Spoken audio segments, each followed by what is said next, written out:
आज मैं हाजिर हूँ भारत की एक ऐसे सोने की खान की कहानी लेकर जो एक समय में देश में सबसे ज्यादा सोना हमें देती थी, लेकिन शासकों की उपेक्षा के कारण आज ये जगह वीरान पड़ी है। एक समय था जब यहाँ लगभग 10,000 लोग काम किया करते थे, लेकिन आज यहाँ काम करने वाले लोग अपने हक के लिए सालों से दर बदर की ठोकर खा रहे हैं। इस सोने की खान से कभी इतना सोना निकलता था कि हमारे देश को गोल्ड का इंपोर्ट करने की जरूरत ना के बराबर थी, लेकिन जब से ये गोल्ड माइंस बंद हुई तब से लगातार हमारे देश पर सोना इंपोर्ट करने का बोझ बढ़ता ही जा रहा है। दोस्तों, अब तक तो आप ये समझ ही गए होंगे कि मैं भारत की किस सोने की खान की बात कर रहा हूँ। अगर नहीं समझे तो बता दूं, आज बात कर रहा हूँ KGF यानी कोलार गोल्ड फील्ड के बारे में, जो एक समय मशहूर थी यहाँ मौजूद सोने की खान की वजह से, लेकिन बाद में कई कारणों की वजह से ये खानें बंद हो गई। ये बंद क्यों हुई और कैसे हुई, ये जानने से पहले जरूरी है ये जानना कि कोलार गोल्ड फील्ड का सुनहरा इतिहास कैसा था। कर्नाटक के बेंगलुरु से लगभग 50 किलोमीटर दूर स्थित कोलार गोल्ड फील्ड यानी KGF भारत की सबसे पुरानी सोने की खान है। यहाँ सबसे पहले पहली सेंचुरी में गोल्ड के लिए खुदाई शुरू हुई थी। कई सदियों तक KGF साउथ इंडियन शासकों की मेन इनकम का सोर्स हुआ करती थी। KGF दुनिया की कुछ सबसे गहरी सोने की खदानों में से एक है। 1980 और 90 के दशकों में धरती की सतह से 3 किलोमीटर नीचे तक खुदाई की गई थी। आपको बता दें कि केवल साउथ अफ्रीका के कुछ खदानें ही इससे ज्यादा गहरी हैं।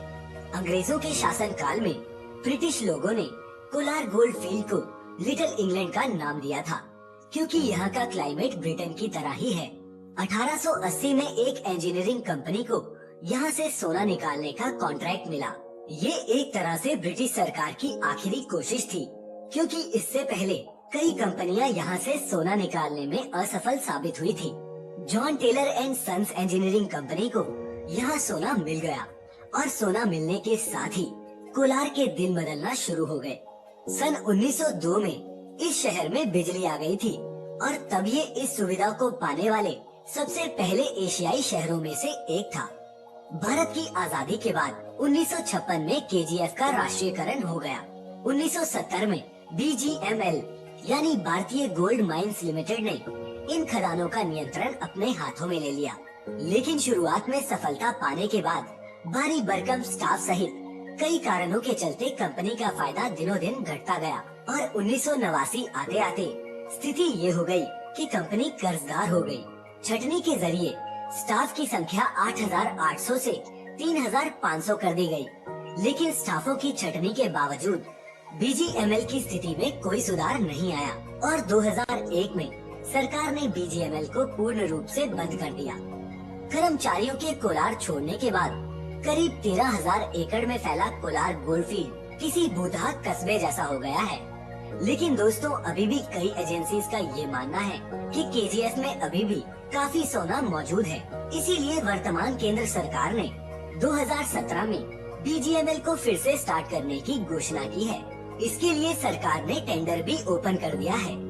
इन खदानों के खुलने से देश में लगातार बढ़ रही सोने की मांग का कुछ हिस्सा इससे पूरा हो सकता है। इससे देश की जेब पर पड़ रहा बोझ भी कुछ कम होगा। आपको बता दें कि चीन के बाद भारत में सोने की खपत सबसे ज्यादा है।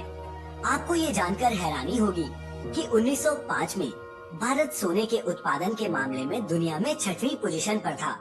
तब ये सालाना औसतन 20 टन सोने का उत्पादन करता था। 2007 तक आते आते ये आंकड़ा केवल 2.5 टन रह गया है। आज भारत की विश्व में गोल्ड उत्पादन में कोई भी पोजीशन नहीं है। इसलिए हो सकता है कि KGF के खुलने के साथ ही ये स्थिति भी बदल जाए और हमारा देश फिर से गोल्ड के उत्पादन के मामले में एक सम्मानजनक स्थिति हासिल कर ले। तो दोस्तों, ये थी KGF की कहानी।